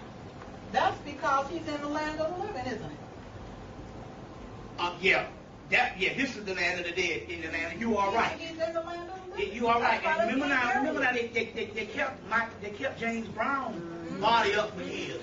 See, what happens here is they convince them not to bury all these discrepancies because they be trying to get some shit. They actually be trying to find the soul. Right. But, baby, we did that Blog Talk Radio, and that night that nigga showed up at the damn house. He was asking for Bridget. We had to get up, find that magazine, she had to read Bridget again, and that nigga went on through with Bridget. We got that.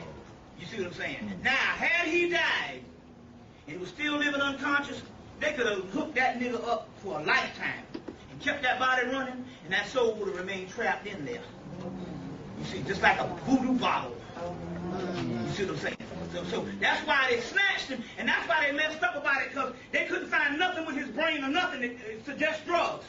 You got to get the first reports. The first reports came back, they couldn't find no foul play. Right. Now you best believe to keep this shit going, they're going to have everybody convicted with his death. But the day he died, he was snatched up. They couldn't find no foul play. But as time go on, you see what I'm saying? Somebody got to get paid. And even the media say, no, we're going to invent some shit if ain't nothing happen. But they snatched him. You see what I'm saying? Now, dealing with the foot, we go into this particular science. We go into the science. Y'all all right? Yeah. We go into this particular science. We're going to start with the foot, and we're going to go into some things. This is the Kabbalah, the Sephra. Now, disregard the picture. It's just an illustration about 100 years ago where they're trying to explain the kingdom of God. The crown, intelligence, wisdom, justice, mercy, honor, victory. What's down at the feet? The kingdom. The kingdom. Malkuth is the kingdom. The crown is called Kether. They say Malkuth is in Kether and Kether is in Malkuth. It's called Nefesh, the grossest part of the physical world, which will later on be the kingdom. When this happened and the man died, it was heralding the kingdom, because 30 years ago, we got this. You see? And what did they talk about? All during his death, the moon walk. The moon is also a hieroglyph of melanin. Anytime you hear the word moon, you go to India, the melanin god is called Sama. There's a plant named Sama, there's a god named Sama, but Sama is not only the god of the moon, he is the god to give birth to the moon race. What is the moon race? The moon is in darkness. What is melanin? A darkness, nighttime hormone. So the melanin race of the dark moon race is who? Us. That's why they're... Vampire. Vampire comes out at night. Werewolf come out at night. And both of them got to do with the moon. You see what I'm saying? The moon race is talking about melanin. The moon walk. You see what I'm saying? The moon walk. Jesus walked on water. The moon walk. What is it called in India? It's called the primordial waters of noon. The cosmic waters. The darkness. Or black mercury called dark matter. You see, melanin. You see what I'm saying? All of this type of stuff. But 30 years ago, this one came out, the hero that, and he never abandoned this. Shit, this was before the nigga, this was some of the latest stuff by the time. He still got the whole thing. He abandoned the glove, but he didn't abandon that shit with them socks and them shoes. It's even on his logo. Now, moving right along. It is the kingdom. When you see that, that's the kingdom. Y'all all right? Yeah. Okay. Let me show you some stuff here. Okay, let me show you some stuff. Here's another one. This is the Kabbalah. Malkuth. Malkuth is down here at the bottom, and that's called the kingdom. That's called the kingdom. The kingdom is at the feet. It's at the feet. Now, I behold a great spirit in heaven, a great goddess in heaven, with the moon at her feet. And on her head is a diadem of 12 stars. But the moon is at her feet. Luna, melanin. You see what I'm saying? The kingdom is the moon, and the diadem is the star Sirius, but they talk about that in Revelation with this great wonder in heaven. The great one in heaven. Here's another one. They talk about the kingdom is called Malkuth. So you got Malkuth, you got Vina the heart. It's ironic because Vina is Saturn and it's Saturn, and that's where we're supposed to gave over to the Saturn energies. But they're just showing you all this shit is the different parts of the body. But when it completes, it has to come from the heaven and trickle down. When it completes, it comes to Malkuth, and that's where the kingdom is founded, as in heaven, on earth. The feet, Nefesh, the feet. That's where the kingdom is. Now, it's interesting here because this has a lot to do with us. Here's another one of the higher realms. This is the reason why we're in consciousness.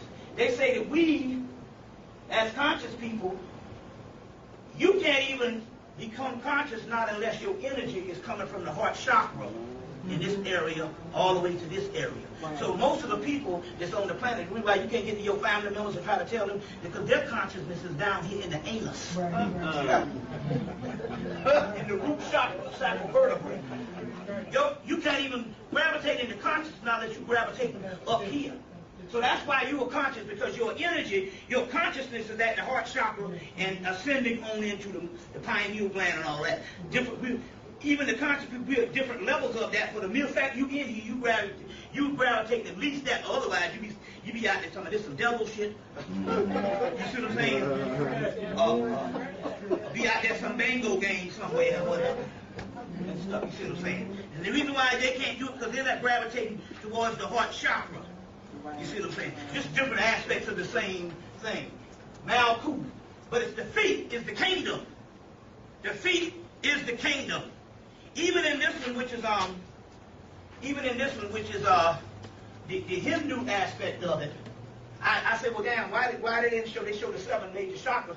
Why they didn't show? But right here, when they were showing the first chakra, the feet were always folding, so there was also giving the kingdom right here, but based on the posture. That's the Hindu aspect of it. You see what I'm saying? You see, we're talking about the chakra systems. You see, Malkuth, the kingdom, same thing. The kingdom is down here all the way. This is the middle pillar. We're talking about a chakra system. But when the feet show up, at the end, that's the kingdom. Here's another part. So this is the Kabbalah showing the man. Showing the man. This is the original Jesus on the cross. This is what the cross represented. If it's nailed to the cross, you see what I'm saying? I had one of them where they had the actual hand stretched up on the cross. You see what I'm saying? So this is one. The same thing is here. This is the Egyptian aspect. Teva, Shakmabana at the bottom, Malkuth. That's the medical association, the staff of Tahuti. Teach, Bobby. The Talmud one. This is the Kabbalah of the same thing. You can take this Kabbalah here and line this shit up with this tree of life right here. Same thing. There's Kelvin and all the rest of them. Shakma, Bana, and it lines up right there. You see, that's what this whole thing is about. This is the original Egyptian version of the same thing. And then sometimes they don't line up because they want to think that there's some unique shit that they created. Now it's interesting here, but it's always, now we're talking about a lineage from the original people called a Horus lineage. Now the original people have to be at the root of everything. That tree of life has to come back to the root. And as you can see, the root got family names on that shit. That's those archangels that the guardians assigned that check. That's what this shit is talking about. The return of the great old ones, the return of the ancestors. So this same tree of life, which is your body, right here is the foot, called Adani, Lord. And right there is where the root comes. That's the ancestors. Those are the souls. Coming up through the tree, all the way up to the particular highest part, which is the pineal gland. Y'all all right? Yeah. Another thing talking the same thing. Well, I think this is another version of the same one with the heart and all that, showing that this stuff is inside of us. And so what's happening here, we saw the inauguration happen with Barack Obama. We see the man with the feet come and say, hey, it's all over. Because the kingdom is the feet. How many people got numb feet all of a sudden? Anybody got their feet that's numb all of a sudden? You think it is diabetes, but it ain't. That's the damn energy coming up from the chakras and raising this stuff up. You see. Anybody got any numb feet? Your toes be numb? That's that energy. What's happening here is loosening from the earth plane. You are in ascension. The top of your feet. All of that. That's antidote on that. If you got watch the next time somebody die in your family and see those your feet, your toes and all that shit get numb. Mine started when my mama made the transition. Then it got even worse when my queen's mother made the transition. Because we all one family. They said that we all kinds of people knew each other in another life. And we are not local. You see what I'm saying? See, Primadale used to say that. Brother from this area. You see. So here's the same chakra system. And here, right here, it's still the feet are located in there. They just in another culture they just folded the feet. You see what I'm saying? They just folded the feet in another culture. You see what I'm saying? Now, so the point here is all of this type of stuff symbolized the rising. The rising. Now this first came, the angels first came from with this angel here, Raphael. He's on the tarot card of the lovers. This is male and female. And right over them, they're thinking it's a cloud. A purple cloud is actually the god Raphael over them. And that's the first one to come to us. Raphael, Gabriel, Uriel, and then last was Michael, and then Michael Jackson ascended. And I'm not making this shit up. I got a whole tape, African Archangels of Archangels, talking about this same thing before. And that was on Mother's Day. So this thing has been right on the money and stuff. Like, I'm not making this stuff up. How this stuff is so. It comes down with the whole thing. The people in New York, we got this nigga on the street talking about Archangel Michael a couple of months ago, and all of a sudden Michael died, and it was packed up in there. You see what I'm saying? But I got one other thing I want to deal with right quick. You said a purple cloud. Huh? Purple cloud. Yeah, it's a purple cloud. That's what that purple disc is about. Boy, you better get hold of that disc. I've always seen purple cloud when I'm meditating. You see a purple cloud. That's the brow chakra. That's the purple lavender is the pineal gland. Now you need to get a hold of them discs, because I'm gonna tell you what's in them. See, the thing about the people who bought that disc, what you don't realize is, when you put that disc around your neck, it's got a nylon string, so you don't feel it, and you don't feel it. And this is the person who brought this disc. He came, his sister named Sabrina out in California, said, I got this purple disc I want to send to you. You and your queen, you and Linda. And see, I said, okay then. She sent this, and she also sent a pendant with Raphael. And this is the one that brought this purple disc. Now, when you get that purple disc, guess what? You're going to join them angels, and you're going to be a part of that particular angelic host. Guess what? They can't manifest now unless they manifest through you. I'm talking to the damn angels. You just need the disc to get down with the damn host. Wow. Now, the disc is made from a doggone dimension where there is no pain, no suffering, no disease, or none of that. So when you put it on, it transfers you to that dimension. So therefore, you stop getting sick, you stop getting old, you stop getting this, you stop getting that, and you get healed. That's what this shit is about. You see what I'm saying? That's what this is about. You see. Now, the disc is also called the Sudarsha chakra. I'll show you what this is about. This is the god Vishnu. I'm putting a cap over here. Y'all all right? Yes. All right. I want to get my glasses. I want to read this to you. I'm going to get the disc. Put your seatbelts on.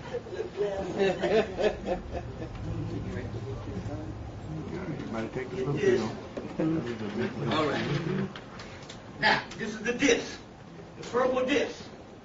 That's the one that you get. Now, this disc are called the discus. Where's my damn paper towel? Paper towel. We can be innovative. When I was in college, we used to wash with lemon fresh joy. Lemon fresh joy. We washed that in our drawers at the same time. We used to drink pork and beans out the can. Get hungry, motherfucker, say, go to bed. I guess I must have heard that shit from their mama. But their mama, motherfucker, you got no money, go to bed. Wake up in the morning, go to the lunchroom. Why suffer through the agony? Go to bed. Got that right. Nigga said, I got some peanut butter. Now that shit works. That clogs your system up. You go right on there, you ain't be hungry in the morning. Yeah.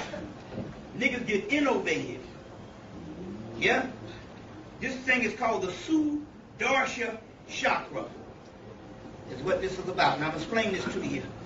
Then we're going to go into a question and answer, and we're going to keep it rolling, but I want to give you this. Hold on 1 minute. Okay. Hold on 1 minute. Sudarsha. Okay, Sudarsha is a discus that is thrown by the god Vishnu. Remember I showed Michael Jackson, and I showed the god sleeping. I showed Michael Jackson as the Thriller. Remember that? And I showed the god sleeping. But I also showed this sleeping Vishnu right here. So this Vishnu is here. He's throwing this doggone discus. I'm going to show you what this discus really is. He's throwing this discus at his enemies. Now, The Sudarsha, S-U-D-A-R-S-H-A-N-A. Sudarshana, S-A-D-A-R-S-H-A-N-A. Sudarshana, a beautiful to see. The name of Vishnu's weapon are the discus. The discus lives in the sky as a form of a wheel, but it rotates, comes back to Vishnu's hand.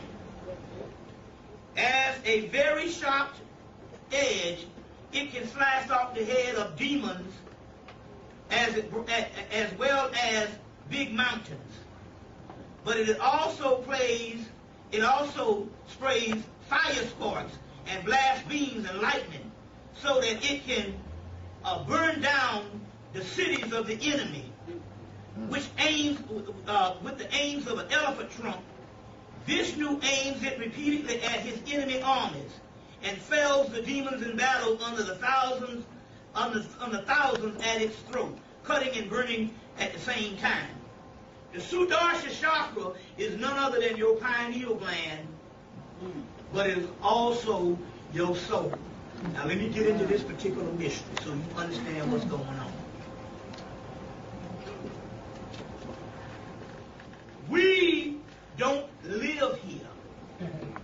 We are only projections of ourselves that is not local someplace else. Once you figure this shit out, you home free. Stop caring about this little bullshit down here. See what I'm saying?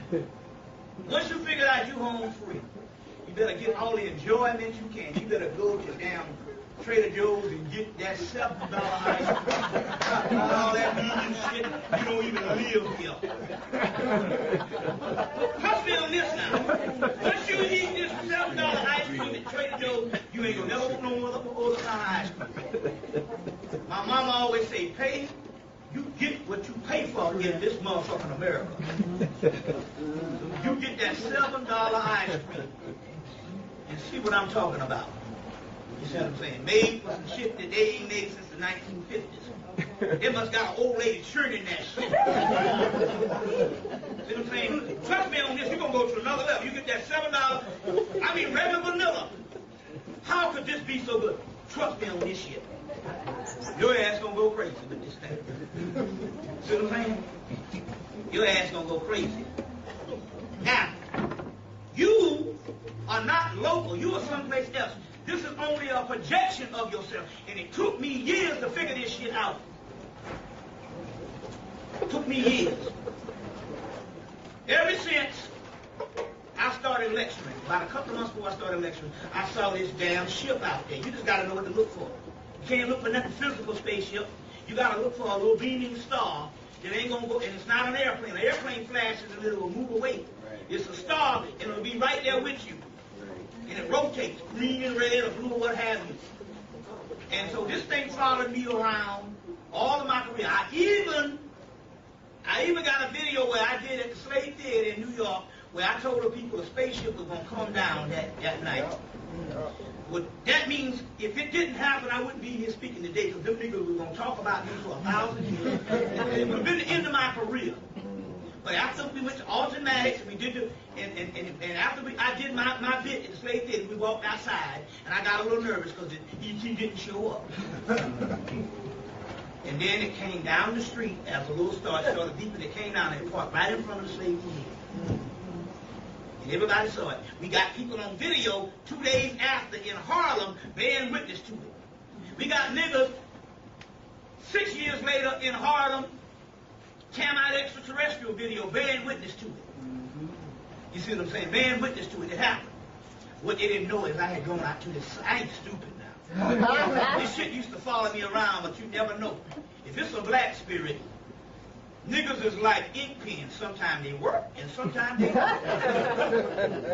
Any kind of black spirit that I know is when I feel like it.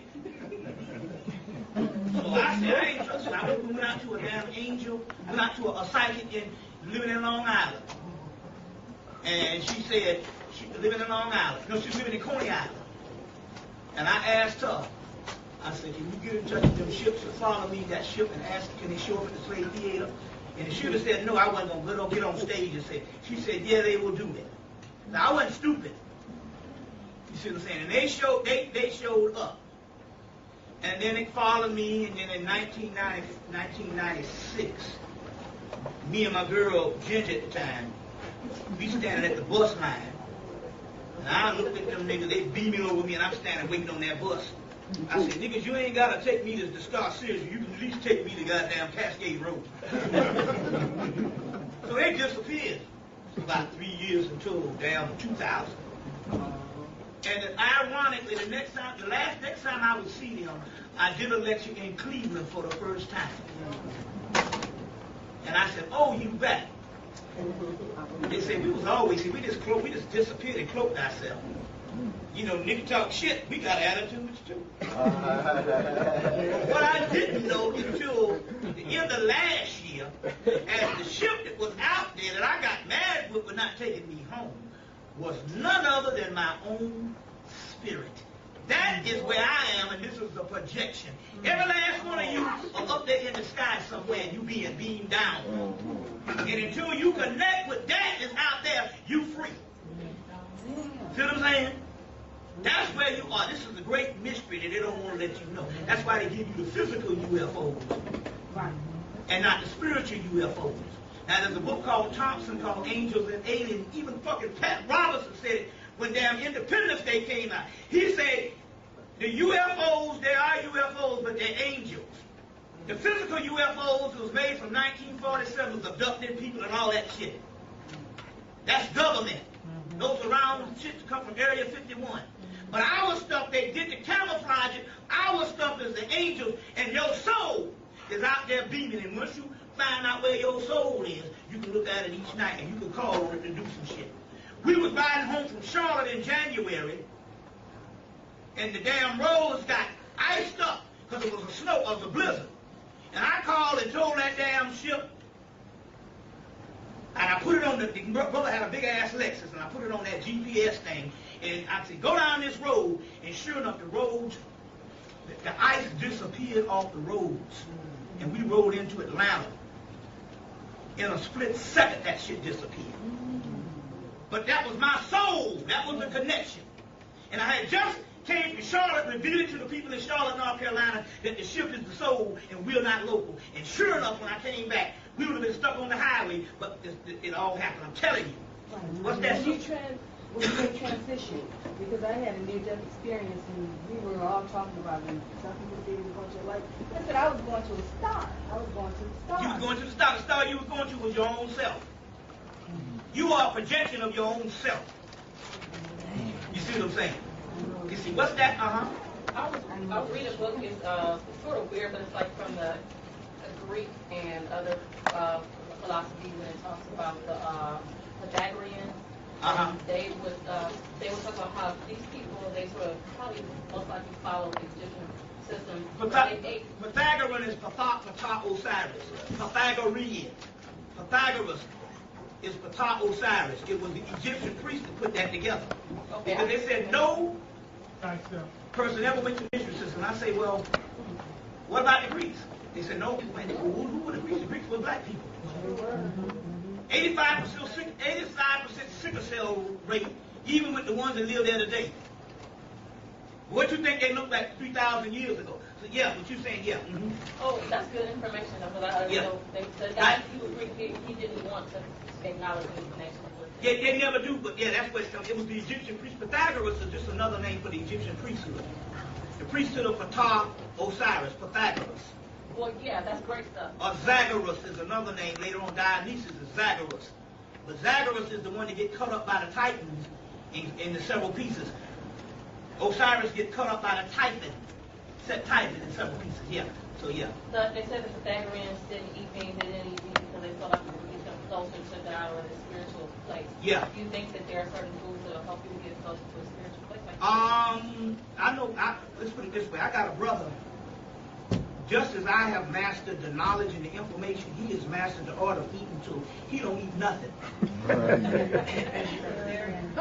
He is as far from me as a hog from the moon. They did that, but the reason why it worked for them is because they had a certain amount of knowledge. And the only thing they was doing is what you can bypass now. It's not what you eat, it's how you clean out. I clean out once a week. But I shit every day, 3 times a day before 12 o'clock. Just regular. You see, I am the shit master. And my boys can remember even in college, they say, man, you used to be shitting all the time. That's a part of the spirit thing. Shitting, or if you can throw up on occasion. Because when you throw up, there's a nozzle, it's a chakra. You develop it. When I was a vegetarian, I was throwing up a lot. Throwing up, and I developed this chakra. So all I got to do is drink a glass of water and bend over, and this shit shoots out. That's a chakra. That cleans your body out. The anus is anubis, anpu, anubis, anush. And so to clean out is the key to this shit. Because now what happened, I'll clean out and an energy will incarnate through my feet. I can feel it. And it'll come through my feet, start hurting, and then it'll get to my back, and then it'll incarnate. It'll be energies, it'll be spirits coming up in there. You see what I'm saying and all, you know, spirits and stuff. But yeah, so it's the cleaning out. So that's what it is. But they were talking about that, but they had already gotten a certain amount of knowledge, so they didn't want to get bogged down. But the thing about us, the ego is amazing. The ego wants to stay around. With us, what happens is when we get real strict in diet, we start to worship the diet. We start to judge other people based on what they eat. So what happened, the ego wants to stay around, so it'll use whatever talent you think you're going into to inflate itself. You see, so you got to have a balance and stuff like that. You got to have a balance and stuff like that. So so right now, the first thing you will do is you will go and do the thing that you think is easy, because the simple fact you might already have started on the diet. So as a result, it's good to gravitate towards something that you think that you've already that's easy to do. You see what I'm saying? And it's a combination of things. You know, a good diet is fine. You see, I'm not saying it's not. But don't think that because you get a good diet, look at all the people that's vegetarian and shit, don't know their ass from a hole in the ground. And they goddamn ain't showing the fucking part like me. See what I'm saying? And shit, I ate some jerk chicken as soon as I got down here. See what I'm saying? But I was a vegetarian for years. I had to go through that, so I was a vegetarian for years. You see, but I am into lobster now. You see what I'm saying? You see, so my point here is, but the difference is that I clean out once a week, and I'm all the time shitting. But you can't do that if you work a job. So I'm a free person because I don't work a conventional job. So as a result, I can afford to stay on the toilet. You know what I'm saying? So much until there's a residue at the bottom of the toilet. Just on the towel. It don't be no more shit. Be some light white powder. You get to that residue, man, you own. You own. You get to that then the last one is just a glob of water. Look like just snot. That's when you clean. I do that shit every week. You see, you know, what's that, sister? About a year ago, I would always look at the clock. It would be 11:11 or 1:11. And so it was kind of freaking me out a lot. So I went and I looked it up, and they were talking about the activation of the DNA that other people all over the world were experiencing. Twin surface 11 is called 11 cosmic power zone. It is the number of magic. It's the master number of magic and spirituality. The master number of melanin. The twin surface, the DNA, the two pillars. It's all of that. The 11, master number, the key to magic. You know, yeah. Why was it why is they're saying it's like a worldwide phenomenon where more people are just noticing it? Because they sense, because it's an indication of the rising of the DNA. So it sends symbols. The physical world acts in symbols, so they will send the symbols of the melanin because they know there's knowledge down here that will explain that. So it's a worldwide phenomenon, but it's also to indicate on where the DNA is now. You see, and what's happening with that? You see, it's rising. The cosmic DNA rising. The twin serpents called Dambalawedo, Aedawedo. In voodoo, the cosmic serpents, the cosmic DNA, and all. You see all that.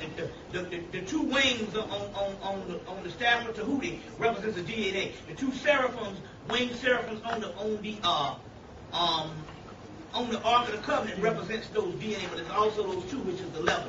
Those twin towers represented the double 11s and stuff like that. And when they fell, that represented the new era of this 2012 cycle. What's that? Go ahead.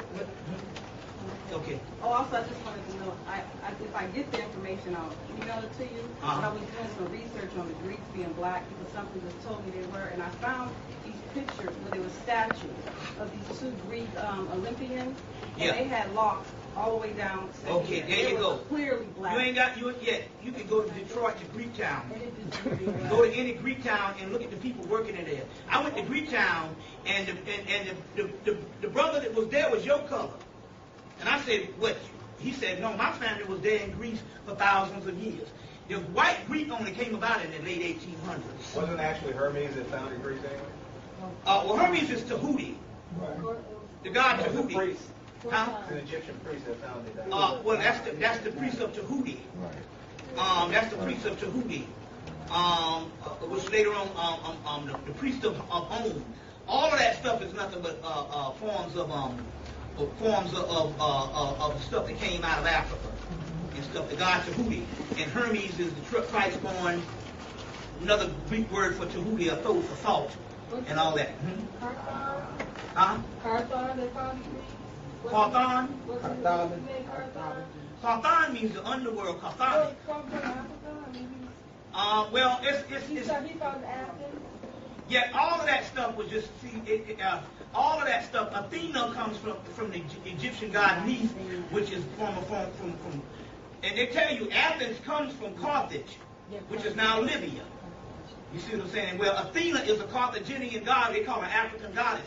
So they tell you that she never originated in the part in Egypt, but Athens was founded after Athena. But it's Athena in Libya, which is Carthage, which is Phoenician. It'll be in style. So yeah, okay. So what's that? 5 minutes. We got 5 minutes. Going back to Michael Jackson, I remember in one of your Blog Talk lectures you mentioned that Michael had tapped into an energy with the children by mistake. Well, it's interesting here. Something had happened because of the simple fact that they say that Michael was supposed to settle with the children of Israel. He had found some symbiotic relationship with that, and I think he needed that to survive. You see what I'm saying? Because that's why after the 93 incident, he ended up being charged again, 2003. You see, 10 years later, that's because, you see what I'm saying? That's because,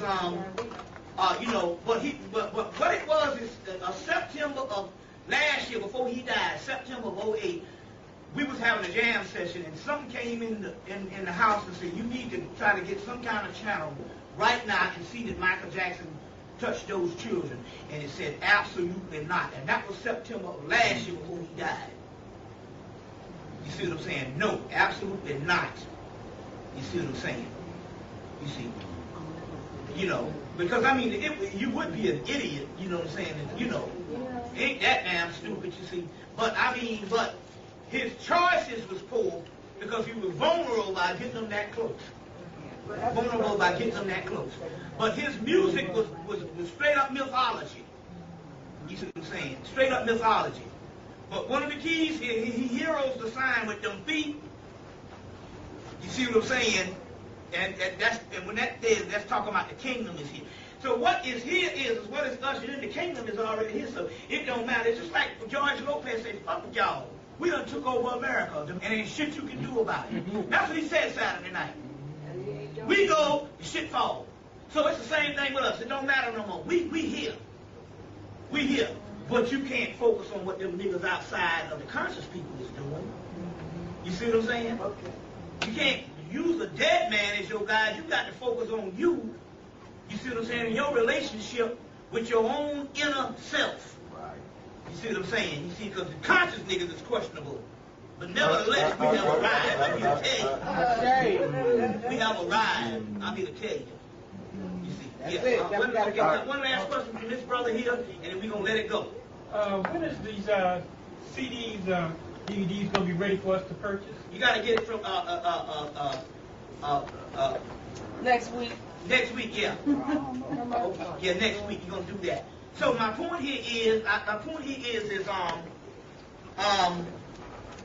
we have witnessed something that is actually, that has actually taken us for an actual ride, and people actually want to know what was behind this thing spiritual. And what we are saying here is, these are events that happen to hero where we are at this particular time, and the stuff is, I'm telling you, every day we are here.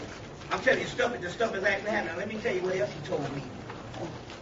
He said that all that money he had in the physical world, it sets up an astral plane or a force field in the spirit world. And he said he's transferring that stuff to the conscious community.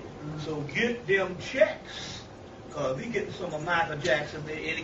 And so, because see, what translates as monetary in the physical world translate as prosperity in the spiritual world. So that's why one sister got the check and got a radio station. One brother got a raise and got a raise, a $2,500 raise, and then got a promotion. You see what I'm saying? And the people are coming into big stuff because there's a prosperity energy that's working with Lakshmi, and they got the rich man, Michael, also was in on that game and stuff like that. So get a hold of some of that stuff, because to line up with those things and get that purple deal when you can. If not, get my phone number so you can get one, order the stimulus package when I'm gone. Hey, give him a round of applause.